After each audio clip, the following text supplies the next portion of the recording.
Do not stick to this word track. Take this word track and make it whose? Yours. Make it what?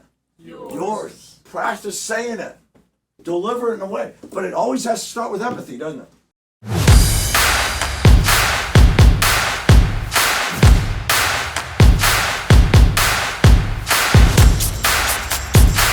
Are you going to hear, I'm just looking? Yes. Should you be prepared? Yeah. Are you going to hear, all I want is your best price? Should you be prepared? Are you going to hear, all I want is my trade number? Should you be prepared? Yep. Absolutely. So I'm going to prepare you for those today, and I'm going to prepare you by telling you what to do. So let's get over. The first one is that we have in here is what's your best price? I freaking love this one. And can I tell you why I love this one so much? Because 74% of the people that ask you about price are going to finance. And when it comes to working the deal, they're not going to say anything about the price. They're going to complain about the what? Payment. 49% of the people that ask you for your best price are going to have a trade-in. And they're not going to talk about the price anymore. They're going to complain how low the what? True or false, right? You guys with me? Do you guys understand that? Yeah? Okay. Why am I telling you that? I need you to think better. When a customer says, I just want your best price, I want you to think, does giving them $200 or $300 get them all hot and bothered? No. Then why would I do it? We don't have a ton of room to move anymore. We got a new pricing model, don't we? We price them, we pre-discount before they come in, isn't that right? So we can't discount again. Yeah.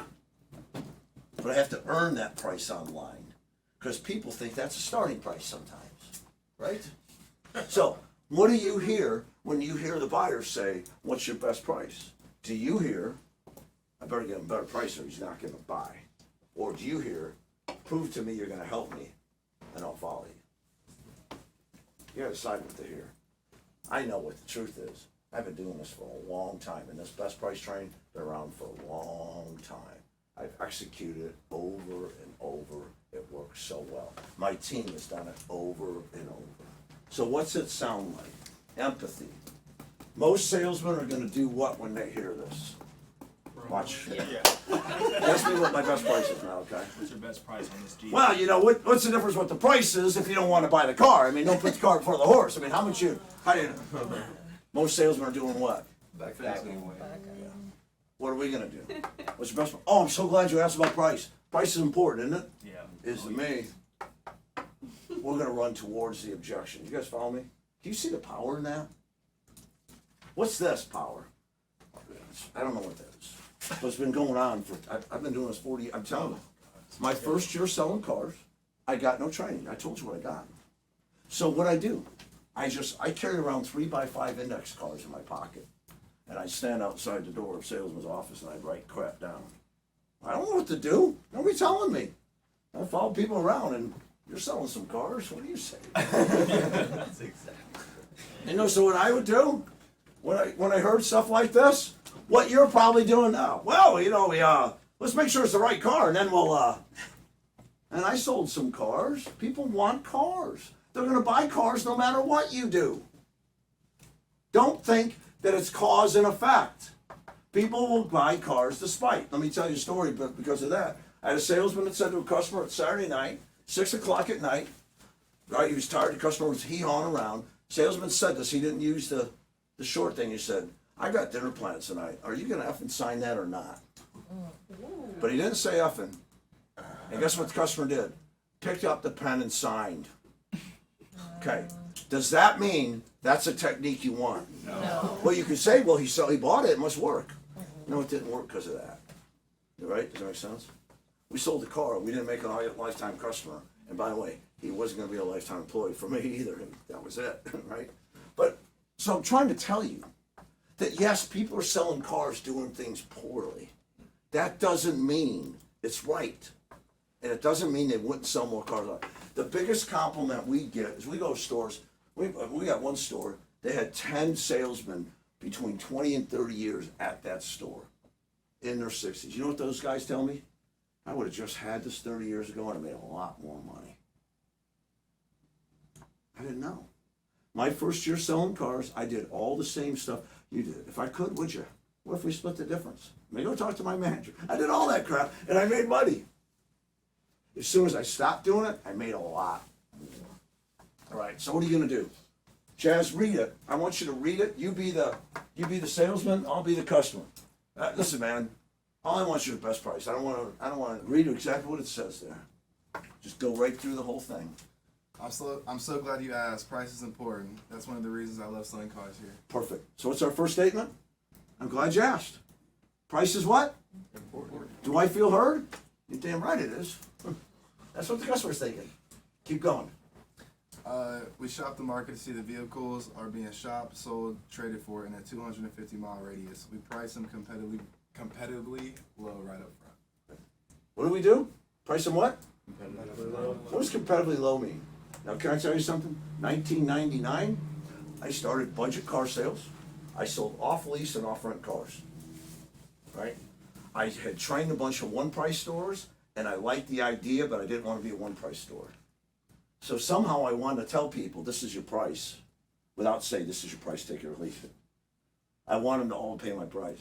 So I tried to come up with some language that would work. So we first said, we price them so when you're online, we'll always show up in the first page. Well, that didn't work, because my cars had lower miles. Lower mile cars cost more, don't they? Doesn't mean they're more expensive. It means they cost more up front because they're better cars. You don't pay the same for a steak at Outback as you do with Chris. Quality matters, price, right? Okay, so anyway, finally came up with what? Competitively low. Competitively low means what? Based on the year, make, model, equipment, condition, color, and history. Based on what? All those things. We price it what? Competitively what? What if I just say we price it right in the average? We're right in the middle. People don't want to pay in the middle. They want to pay what? Just say Lowmart. Everyday what? Prices? Everyday low price. Everyday competitive, everyday low prices. You guys follow me? Price it what? Competitively low. Keep going. Don't worry. Let's take a closer look at your car, and if you like it, I will work out the whole financial package. You'll be happy. Then what do you do immediately? What's it say? Oh, let's go grab the keys. By the way, I'm David. Perfect. Turn and do what? Now you would say Chaz.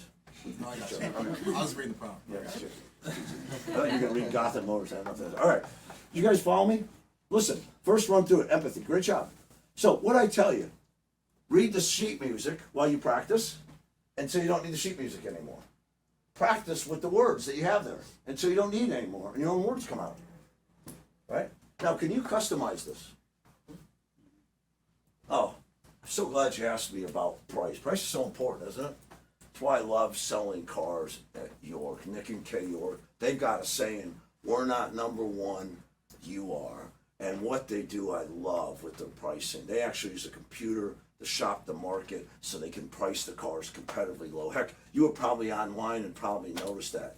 And don't worry about any of that. If you like the car, I'll work out the whole financial package for you. You'll be happy. Come on, I'm David, by the way. What did I just do?